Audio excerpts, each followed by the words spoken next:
아멘. 감사합니다. 우리 하나님 말씀 시편 23편 보겠습니다. 시편 23편 1절에서 6절까지 말씀.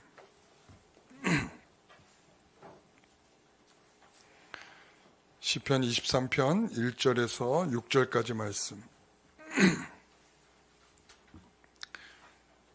구약성경 818페이지 정도 우리 함께 읽겠습니다.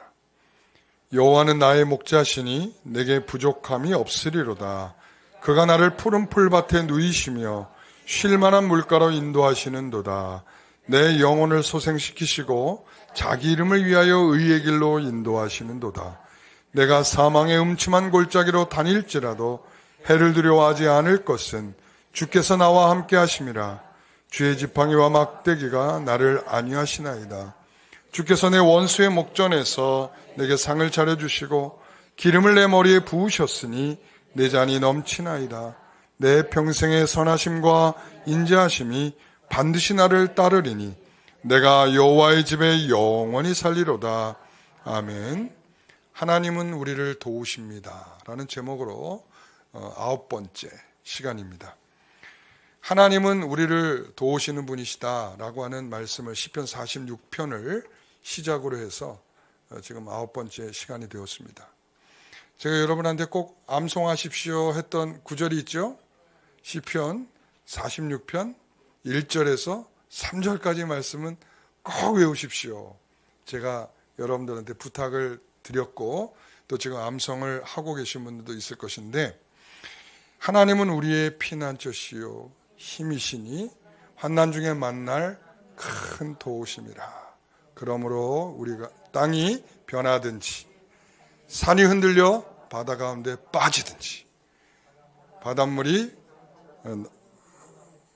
솟아나고 예.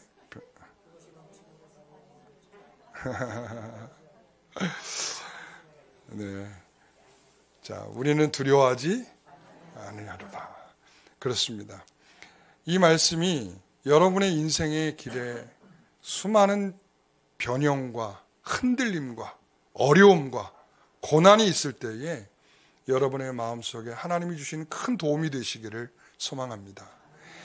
그래서 하나님께서는 함께 하시고 또 하나님께서는 120편, 21편을 통해서 내 편이 되어주시고, 그리고 하나님은 먼저 우리를 회복하여 주시고, 그리고 하나님은 우리에게 도움이시라고 하시는 분이라고 하는 것을 우리가 생각할 줄 알도록, 떠올릴 줄 알게 되도록 하나님께서 우리의 마음의 심상을 열어주시고, 또 뿐만 아니라 하나님은 우리에게 그런 하나님이시다라는 사실을 알고 하나님 저에게 도움을 주십시오 라고 기도하고 의지할 줄 알게 되고, 그리고 지난주에는 뭘 했습니까? 제가 하나님께서 공동체를 통해서 기도하게 하셔서 도움을 주신다.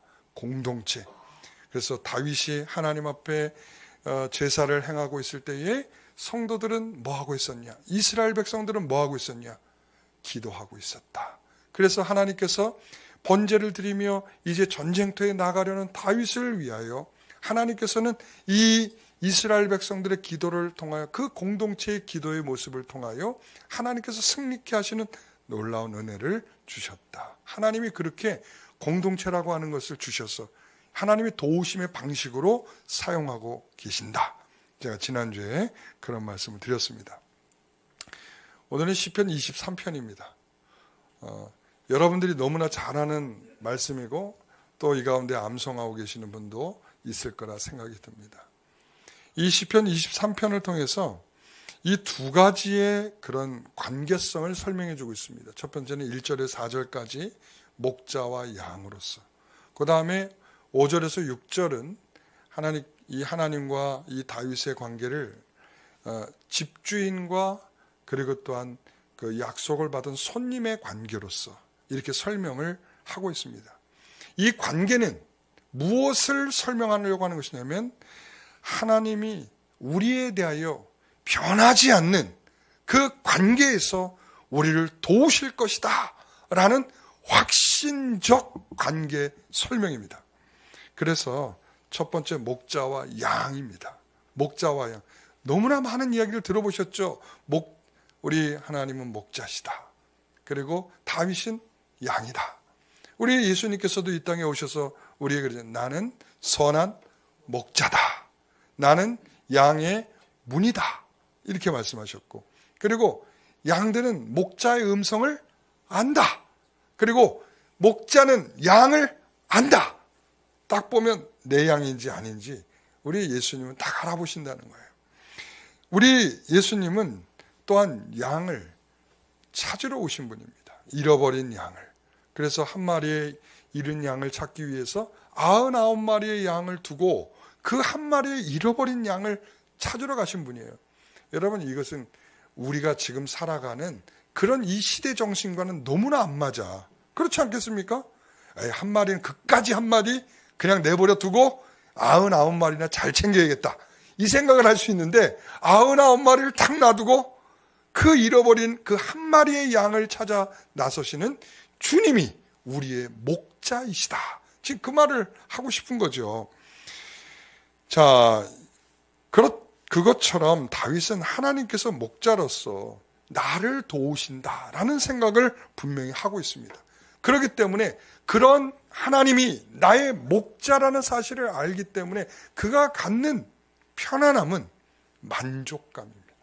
부족하지 않다는 것입니다. 여러분, 이 가운데서 제가 한번 물어볼까요? 여러분 사는데 부족하지 않으신 분이 있으세요? 나는 너무나 넘쳐서 저는 충분합니다 이렇게 말하시는 분은 잘 없을 것 같아. 그렇죠? 우리는 다 부족합니다. 그러면 이 다윗이 말하는 것은 다윗은 왕이니까 이런 말을 할 수 있었겠죠? 라고 얘기할 수 있지만 그런 말이 아닙니다. 여호와께서 나의 목자라는 분이 우리에 대하여 어떠한 마음을 가지고 어떻게 우리를 사랑하시고 어떻게 우리를 위하여 행하시고 계신지를 알기 때문에 그 안에서는 부족한 것이 없다는 거예요. 여러분, 목자의 헌신, 이리와 이리 때가 이 양의 떼를 공격할 때 어떻게 합니까? 목자는 목숨을 걸고 그 양을 지키기 위해서 헌신을 하며 그것을 위하여 살게 하지 않습니까? 그게 바로 예수님 아니십니까? 예수님이 선한 목자라는 것은 양을 위하여 자신의 목숨을 내주셨다는 사실. 자기의 목숨을 내주셔서 그 양을 살게 하기 위한 그런 헌신의 모습이 예수님께 있기 때문에 우리는 안정감이 있는 거 아니겠습니까? 바울이 그렇게 말했잖아요. 내가 모든 것을 다 배설물처럼 여김은 내가 그리스도를 얻기 때문이다 라고 말하고 있습니다.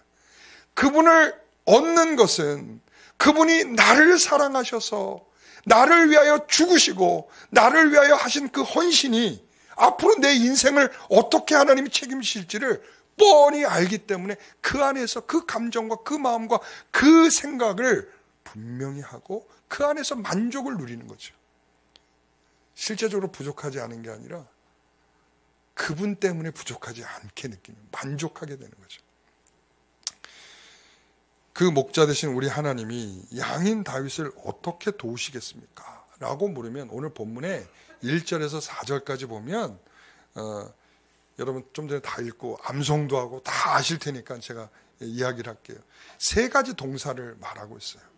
자, 따라해 보겠습니다. 인도하신다, 함께 하신다, 안위하신다. 이 3가지가 양을 돌보시며 양에게 도움을 주시는 하나님의 행위예요. 하나님의 행위는 뭐냐면 인도하시는 거예요. 함께 하시는 거예요. 그리고 그를 안위하시는 겁니다. 이 안위한다는 말은 위로하다, 돕다 이런 뜻입니다. 그러니까 하나님께서 목자로서 양을 위하여 나는 이런 행동을 지금 주관하고 있어. 이런 말이죠. 그래서 이 목자와 양은 어떻게 보면 뗄래야 뗄 수 없는 관계에 있는 거 아니겠습니까? 여러분, 목자 없는 양이 있을 수 있어요? 양 없는, 짐승을 돌보지 않는 목자는 목자일 수 없는 거잖아요. 마찬가지 목자 없는 양은 상상할 수가 없는 것입니다. 예수님께서 그러셨잖아요. 너희들은 참 불쌍하다. 너희는 목자 없는 양과 같이 너희들의 인생이 어디로 가야 할지 무엇을 위해 살아가야 할지 너는 그것들도 모르는 참 불쌍한 인생들이다. 여러분들은 행복한 양들 아니겠습니까? 왜 그래요? 목자가 계시잖아요. 목자이신 우리 예수님이 우리의 참 목자이시기 때문에 우리는 그분을 쫄랑쫄랑 따라가는 착한 양들이 되시기를 간절히 축원합니다. 다윗은 이렇게 고백해요. 하나님은 나의 목자시다. 자, 누구의 목자라고요? 너의 목자? 우리 목자? 나의 목자. 지난주에는 공동체를 강조했다면 오늘은 나입니다. 여러분, 그 공동체 안에는 우리 속에 내가 있습니까? 없습니까? 있어야 합니다. 반드시 있어야 합니다. 여기서 다윗은 그 공동체 안에 하나님께서 이스라엘이라고 하는 공동체 안에 하나님 이스라엘 백성들을 모두 양처럼 여기며 그를 이끌어 가실 때에 하나님의 목자로서 그 중에 나라고 하는 양으로서 고백하는 거예요. 하나님은 나의 목자이십니다. 너도 아니고 우리도 아니고 나의 목자. 계속 이어서 말합니다. 그가 나를 인도하신다. 이렇게 돼 있고 내가 나와 함께 하신다. 이렇게 돼 있고 주의 지팡이와 막대기가 나를 안위하신다. 이랬단 말이죠. 그러니까 그 목자가 누구를 위하여 지금 목자이신 거예요. 나. 여러분 그것을 믿음으로 받으셔야 그분이 목자이신 거죠. 목자와 양은 하나님과 다윗의 자신이지만 하나님은 나의 목자이시며 목자이신 하나님의 양이어야 합니다. 이 관계는 신앙 고백이에요. 저는 이게 신앙 고백이라고 생각해요. 그분이 나의 목자라는 것은 다른 말로 하면 나의 주인이십니다. 이런 고백이에요. 우리가 주님이라고 하는 고백이 바로 그런 거 아니겠습니까? 주님이란 말이 이 큐리오스라고 하는 말이 주님이라고 하는 것은 뭐냐면 주인이란 말이에요. 나의 주인이십니다. 목자이십니다. 이 말은 나의 주인이십니다. 그 주인의 풍요함 때문에 나는 만족하는 겁니다. 그분이 가지신 많음 때문에 나는 그 안에서 누리며 사는 것입니다. 라고 고백하는 거죠. 여러분 그 관계는 다른 비유에보다 더 상호 간의 밀접한 관계를 우리 성경 안에는 매우 강력하게 설명하고 있어요. 그래서 목자의 희생과 헌신 속에서 꽃피우게 될 하나님과 또한 성도들과의 깊은 관계를 설명할 수 있는 매우 중요한 표현이란 말이죠. 여러분 그 관계에서 느끼는 양은 부족함이 없는 것입니다. 오늘 함께 우리가 같이 고백하기를 원합니다. 여호와는 나의 목자시니 내게 부족함이 없으리로다. 할렐루야. 여러분 그렇습니다. 하나님이 나의 목자이시기 때문에 부족함이 없어야 합니다. 오늘 이러한 다윗에게 이렇게 고백하는 다윗에게 나의 목자라고 고백하는 다윗에게 하나님은 세 가지의 방식으로 나를 돕는다는 것입니다. 자, 세 가지가 뭐죠? 인도하시고 함께 하시고 안위하시고. 여러분 오늘 다른 단어는 다 잊어버려 좋아요. 그러나 이 세 가지 단어를 꼭 기억하셔야 됩니다. 다시 한번 하나님이 인도하시고 함께 하시고 안위하신다. 예, 그렇습니다. 자, 2절을 같이 볼까요? 그가 나를 푸른 풀밭에 누이시며 쉴 만한 물가로 인도하시는다. 푸른 풀밭은 우리는 상상할 겁니다. 우리 사람들이 그림을 그릴 때도 예수님께서 푸른 초장에 양을 안고 가는 그런 모습을 그리잖아요. 그러니까 사람들이 생각할 때 푸른 풀밭이라고 하는 것은 우리가 쫙 생각하는 건 잔디밭이 쫙 펼쳐져 있고 그것을 펄쩍펄쩍 뛰어다니고 있는 양의 모습을 상상하게 될 것입니다. 그런데 여기서 예수님께서 그려주려고 하는 그런 우리 하나님께서 그려주려고 하는 것은 바로 이런 거죠. 사막의 뜨거운 태양열을 피하여 설 수 있는 그늘진 곳, 즉 뭐냐면 그 양이 쉴 수 있는 휴식처를 말하는 것입니다. 쉴 만한 물가라는 것은 잔잔한 물가예요. 여러분 물이 막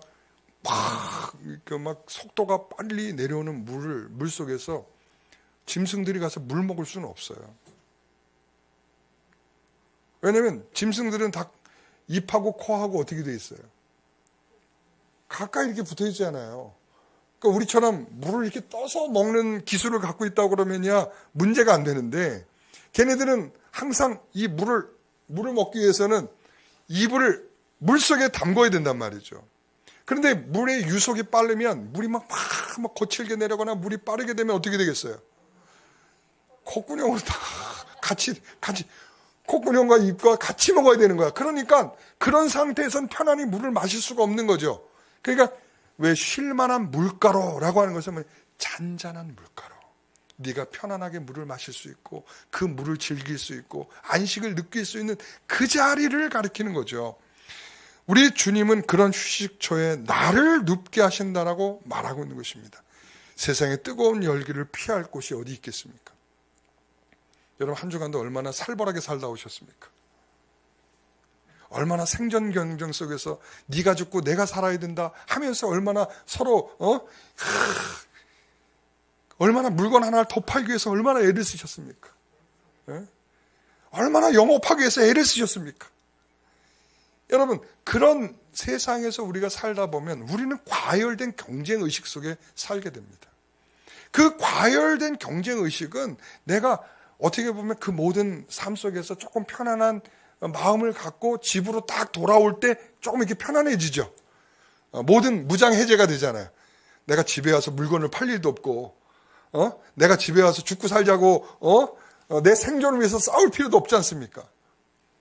그런데 오늘 그러한 세상은 과열되도록 세상에 내려지는 태양은 우리가 무엇을 위해 살고 있는지를 우리를 다 잊어버리도록 만드는 거죠.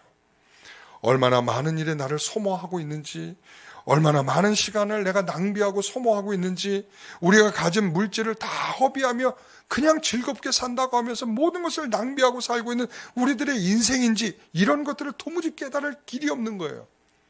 이게 세상에 내려쬐고 있는 태양이고 이런 내려쬐고 있는 태양 속에 과열된 우리들의 인생이란 말이죠. 어디 가서 편안히 물 한 잔을 마실 수 없는 그러한 인생들이란 말이죠. 그런 우리들의 인생을 주님께서 교회로 부르시는 거예요. 교회는 그 과열된 마음들을 싹 씻게 해줄 수 있는 은혜가 준비되어 있습니다.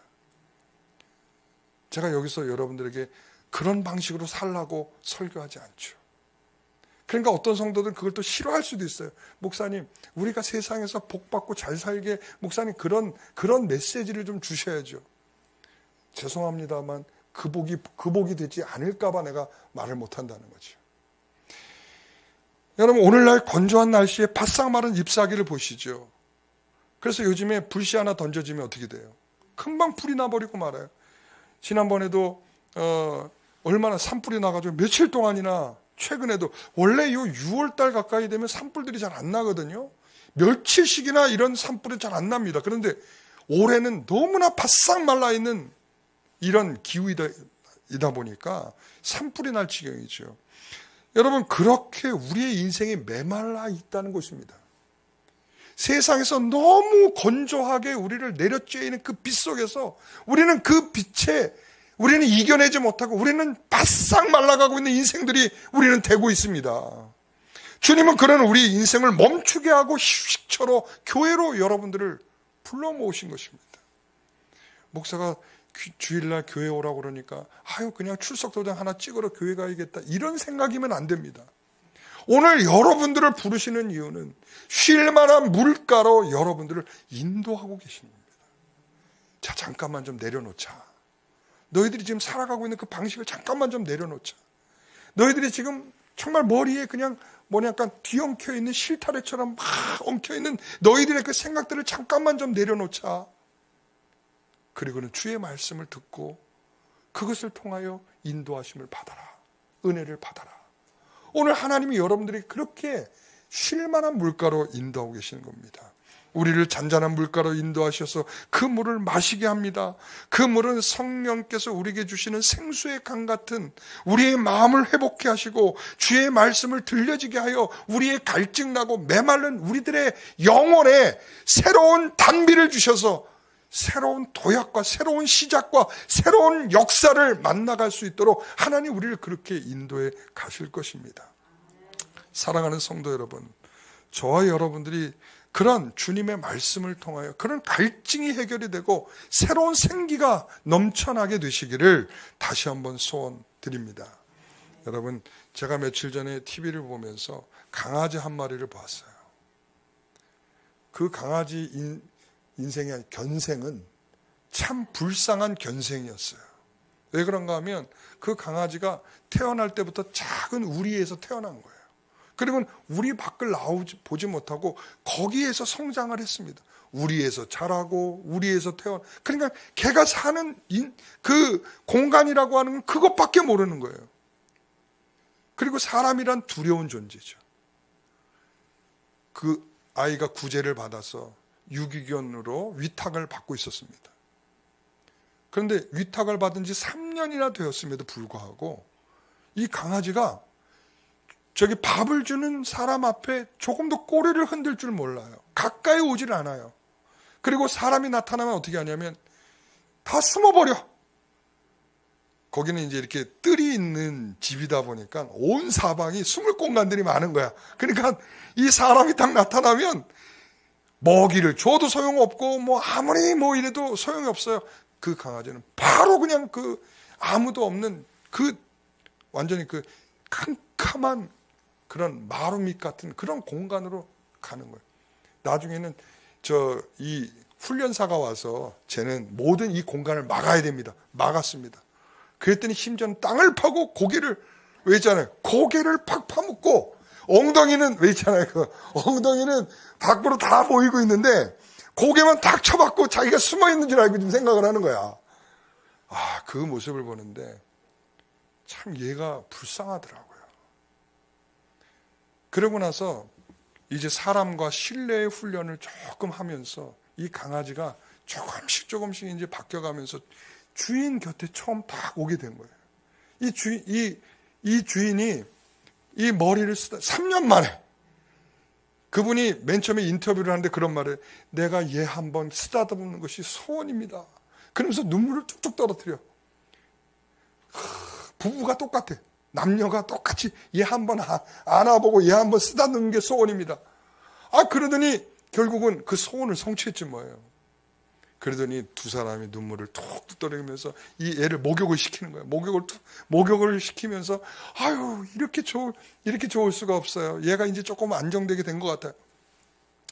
제가 그걸 보면서 제가 이런 생각을 했습니다. 하나님께서 우리를 아무리 좋은 쉴만한 물가로 인도하고 싶으셔도 우리가 그런 식으로 버티고 있지는 않습니까? 아무리 좋은 먹이를 갖다 놔도 다가서지 못하고 아무리 신뢰를 줄 만한 사람이 곁에 있어도 그 사람 곁에 올 수 없는 그 모습을 보면서 우리가 정말 하나님을 믿는다고 하면 그분의 인도하심을 따라 그분의 쉴 만한 물가로 가서 쉬어야 되는데 버팅기고 그리고는 우리 나름대로의 살 길을 찾아서 헤매고 있는 불행한 우리의 내 틀을 가진 그러한 우리들의 모습은 아닐까 이런 생각을 합니다. 그러면서 3절을 보십시오. 내 영혼을 소생시키시고 자기 이름을 위하여 의의 길로 인도하신다. 두 가지 인도하시는 거예요. 쉴 만한 물가로 인도하고 또 하나는 뭐냐? 의의 길로 인도하신다. 내 영혼을 소생시키신다. 우리 한글 성경으로 번역할 때 소생시킨다는 단어는 대부분 다 다시 살다라는 의미로 일반적으로 다 그런 단어를 쓰거든요. 원래 그런 의미이기도 하고요. 소생이. 그런데 여기에서 이 본문에서는 다른 단어를 쓰고 있다는 게 난 너무나 인상적이었어요. 그게 뭐냐면 돌아오다 이런 뜻입니다. 돌아오다. 소생시키다는 돌아오다의 의미입니다. 돌아온다는 게 뭐겠습니까? 어디 집 나간 자식이 돌아오는 것일 수도 있는데 우리의 영혼이 죄악과 타락의 우리의 모습, 이 인간된 모습들을 하나님께서 되돌아올 수 있도록 우리를 어떻게 하신다? 인도하신다는 것이죠. 너무나 인상적이죠. 그게 바로 의의 길입니다. 하나님께서 그렇게 의의 길을 통해서 하나님 그 의의 길은요 우리가 마음에 안 드는 길일 수도 있어요. 왜 그런가 하냐면 여러분 요셉이 걸어간 길을 알고 계시죠? 결과를 아니까 좋다 이렇게 생각할 수도 있지만 그 과정 속에서는 좋지 않았어요. 형들한테 팔렸고요. 그 보디발 장군 집에서 종살이를 했고요. 그리고 애매한 오해를 받고 감옥살이를 했고요. 감옥살이를 금방 나올 줄 알았는데 거기서 몇 년을 감옥살이를 하게 되는 그런 인생이었단 말이죠. 그러니까 이게 바로 형통이에요. 오해를 받고 감옥에 갇히고 그렇게 어려운 일을 겪고 있지만 이게 형통이라고요. 왜? 하나님이 이루시고자 하는 그 길을 의의 길로 인도하심을 받아 그 길을 걸어가고 있기 때문에 이게 바로 하나님의 형통이죠. 여러분, 오늘 우리는 바로 하나님이 그의 길로 인도하실 때에 우리의 영혼을 맑게 하고 우리가 더 하나님을 사랑하는 마음으로 이끌어 가시고, 우리는 지금 힘들고 지쳐도 그 힘들고 지친 우리 인생들을 잘 추스리시게 하셔서 우리를 하나님이 원하시는 그 길까지 걸어가도록 우리를 인도하신다는 사실을 기억하시기 바랍니다. 여러분, 오늘 본문의 4절을 보십시오. 내가 사망의 음침한 골짜기를 다닐지라도 해를 두려워하지 않을 것은 주께서 나와 함께 하심이라 이랬습니다. 신자에게도 사망의 음침한 골짜기를 다녀야 하는 것입니다. 신자는 이 사망의 음침한 골짜기를 피할 수 있다, 이렇게 성경은 말하고 있지 않습니다. 여러분, 그러니까 여러분들도 항상 이럴 준비를 하셔야 됩니다. 이 사망의 음침한 골짜기라는 것은 흑암이에요. 캄캄함입니다. 흑암, 어디서 많이 들어본 말이죠. 이 창조 전에 있었던 상태가 흑암이죠. 흑암이 가득하고 이거죠. 이 흑암이는 혼돈스러운 거예요. 그리고 어딘가가 분명하지 못해 찾아갈 수 있는 눈이 열려지지 않는 것을 말합니다. 사망의 음침한 골짜기는 가장 짙은 어두움을 의미하고 죽은 자의 거처이기도 한 것입니다. 그것이 광야입니다. 그곳에는 목자가 없는 양떼들이 사나운 짐승의 먹이가 되든지 그 환경에 의해서 죽음을 당하게 되는 장소입니다. 그 사망의 음침한 골짜기, 다시 말하면 그 광야에서 누구도 지켜주지 않으면 지켜질 수 없는 그러한 양의 인생에 반드시 내가 너와 함께하여 내가 너를 지키시겠다 하시는 하나님이 함께 하시겠다는 것입니다. 죽음이 짙어지고 어딘지 분간할 수 없는 캄캄함이 있는 그러한 인생길에 하나님께서 목자로서 함께 하신다, 이렇게 말씀하고 있는 거죠. 자, 4절 말씀 다시 한번 이어서 보겠습니다. 주의 지팡이와 막대기가 나를 안위하시나이다 이랬습니다. 지팡이와 막대기는 양들을 인도하는 도구죠. 그리고 또한 맹수들이 공격을 받을 때는 그것이 무기로 사용되는 것입니다. 여러분, 여기에서 이 주의 지팡이와 막대기가 나를 안위하신다, 나를 위로해 주신다, 이런 나를 지켜주신다 라고 하는 것을 어떨 때 느낄 수 있는 거예요? 사망의 음침한 골짜기를 다니고 있을 때, 거기를 지나고 있을 때, 그때 하나님의 이 지팡이와 막대기가 나를 위로해 주시고 나를 안위해 주신다는 사실을 알게 되는 거예요. 여러분, 그 신앙수필에 이런 제목이 있어요. 시냇물에 돌멩이가 없었다면. 시냇물에 돌멩이가 없었다면 어떻게 됐을까요? 시냇물은 졸졸졸졸 흘러가는 것입니다. 이 돌이 없으면요, 그냥 잔잔하게 흘러가는 것입니다. 그런데 돌이 있게 되면 이 물이 흐르는 흐름을 가로막게 되죠. 가로막으니까 그 가로막는 것을 지나기 위해서는 어떻게 돼요? 소리가 나게 돼 있어요. 그래서 우리가 이 돌멩이가 많은 시냇물에 가면 무슨 음악 소리처럼 계속 이 물이 흐르는 소리가 경쾌하게 들려지잖아요. 그 돌멩이가 없었다면 그 아름다운 소리는 경험할 수 없는 거죠. 그러니까 이 사망의 음침한 골짜기를 다니지 않았더라면 하나님께서 안위하시는 돌보심과 지키시고 그 가운데에서 내게 주시는 위로를 경험할 방법이 없는 것이죠. 다시 말해 이런 것입니다. 다윗에게는 사울이 돌멩이입니다. 블레셋이 돌멩이인 것이죠. 그리고 요셉에게는 보디발 장군의 아내 같은 사람이 돌멩이인 것입니다. 에스더와 모르드게에게는 하만과 같은 사람이 돌멩이인 것입니다. 그런 돌멩이들이 있었기 때문에 하나님이 나를 돌보시게 되는 그 상황을 직접적으로 눈으로 목격하고 마주대하게 되는 놀라운 은혜의 순간을 경험하게 되는 것입니다. 여러분, 그렇지 않다면 그냥 잔잔히 흘러가는 시냇물 속에는 도대체 이것이 정말 은혜가 있는 것인가? 그냥 자연은 자연인 것이지 이것뿐일 겁니다. 예? 어쩌다 된 것이지 이렇게 되고 말 것입니다. 여러분, 그래서 저는 이때의 목자의 쥐봉이 휘두르며 아름다운 연주하게 되는 그러한 연주를 여러분 듣게 되는 것입니다. 여러분, 목자, 여호와께서 나의 목자시니 내게 부족함이 없다. 오늘 이 관계성에서 여러분 분명한 하나님의 도우심이 있다는 사실을 기억하시기 바랍니다. 두 번째는 집주인과 손님입니다. 집주인과 손님은 주인은 하나님이시겠죠. 그리고 손님은 누굽니까? 다윗이겠죠. 내 원수는 누굴까요? 다윗을 대적하고 있는 모든 대적자들을 가리키는 것입니다. 다윗에게는 주변에 그의 생명을 노리는 대적자들이 매우 많았습니다. 다윗은 대적자들에게 이리저리 쫓기고 다니는 일도 많았습니다. 특히 사울에게 있어서 그랬죠. 하나님 다윗에게 풍성한 그 가운데서도 하나님은 그렇게 도망다니는 가운데서도 하나님께서 풍성한 은혜를 주셨단 말이죠. 자, 5절을 함께 같이 읽어보겠습니다. 주께서 내 원수의 목전에서 내게 상을 차려주시고 기름을 내 머리에 부으셨으니 내 잔이 넘치나이다. 이랬습니다. 하나님은 원수의 목전에서 내게 뭘 베풀어 줬어요? 상을 베풀어 주셨다 그랬습니다. 저는 이 부분에서 딱 떠오르는 장소가 있습니다. 그것은 뭐냐면 이스라엘의 유대 광야 옆에 엔게디 골짜기가 있습니다. 유대 광야가 있고 바로 옆에 엔게디 골짜기가 있고 그 옆에 사해가 있습니다. 이렇게. 그러니까 사해 바다가 있고 엔게디 골짜기가 위에서부터 물이 쫙 흘러내려와요.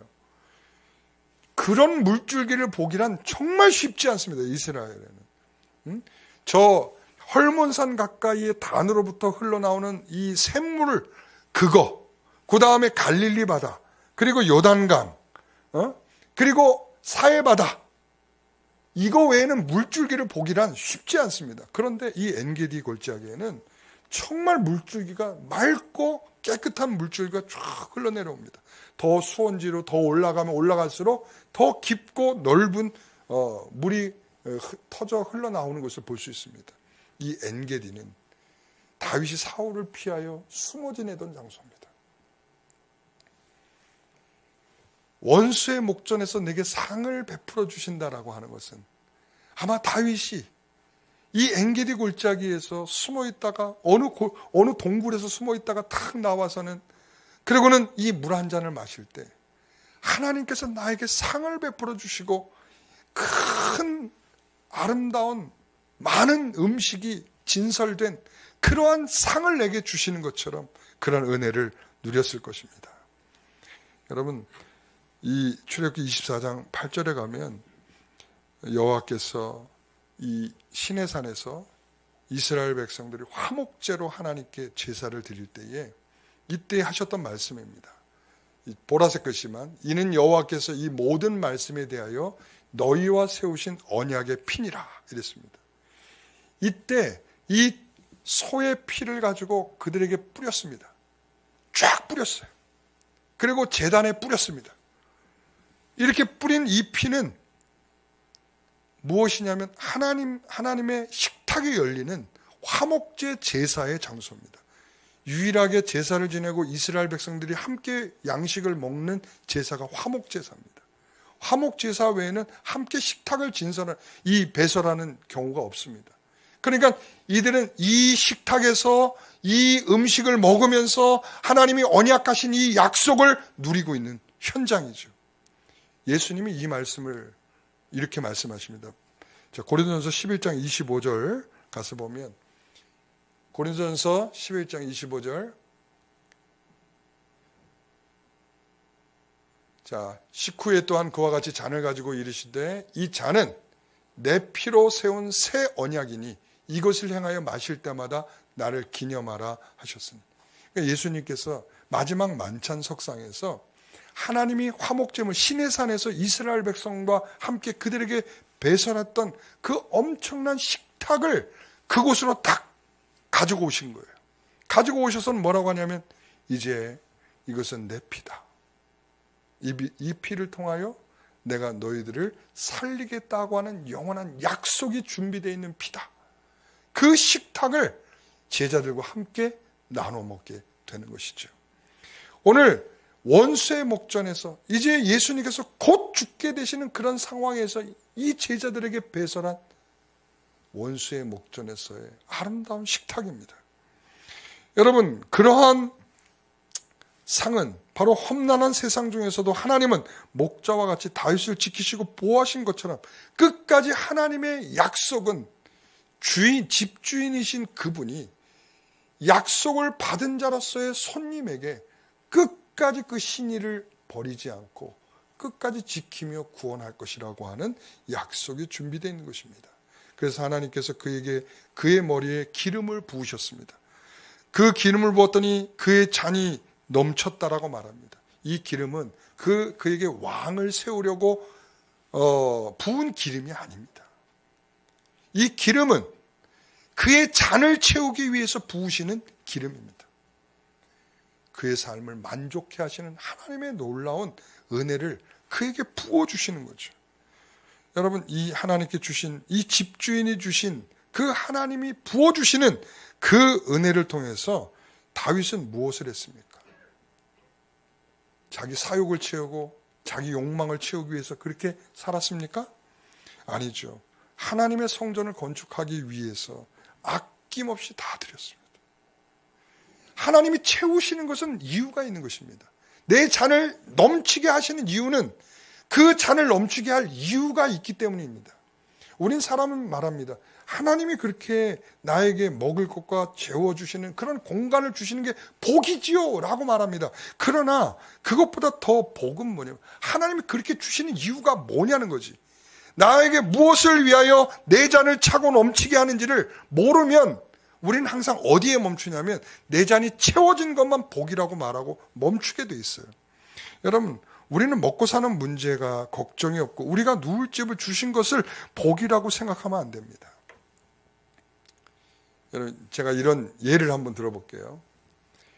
돼지가, 여러분 돼지 귀엽죠? 꿀꿀꿀. 밥 먹는 거 보면 더 귀엽습니다. 얼마나 맛있게 먹는지요. 그 돼지가 꿀꿀꿀거려서 먹는 걸 보면 먹는 걸 보지 않는 이상 나도 좀 먹고 싶다. 저기 뭘 먹고 있는 것일까?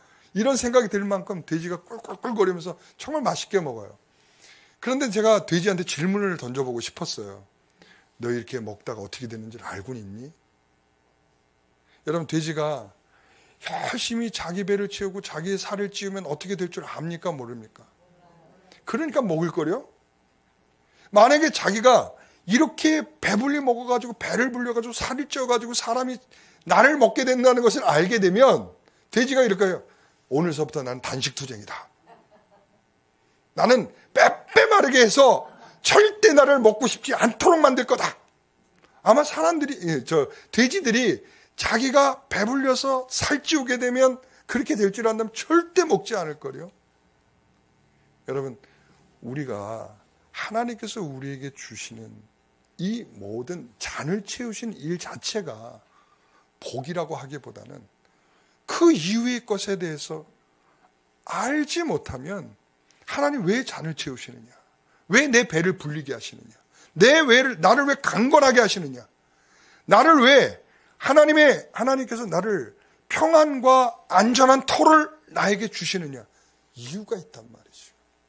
다윗에게는 성전을 건축하여 솔로몬의 성전을 짓기 위하여 수고하기 전에 그 모든 재료들을 준비하여 그가 충분히 성전을 지을 수 있도록 준비하는 재원을 마련하는 이 다윗의 은혜요 축복이었다는 사실이죠. 여러분, 집주인이신 하나님은 손님인 다윗에게 그 기름을 머리에 부어 그의 잔을 넘치도록 채워 그의 인생을 하나님의 전을 사모하며 그것을 비전으로 갖게 했단 말이죠. 그는 소원이 있었습니다. 예루살렘에 이 성전을 지어서 하나님을 기쁘게 하고 싶다는 거였습니다. 그리고는 그 집에서 그분과 함께 사는 것입니다.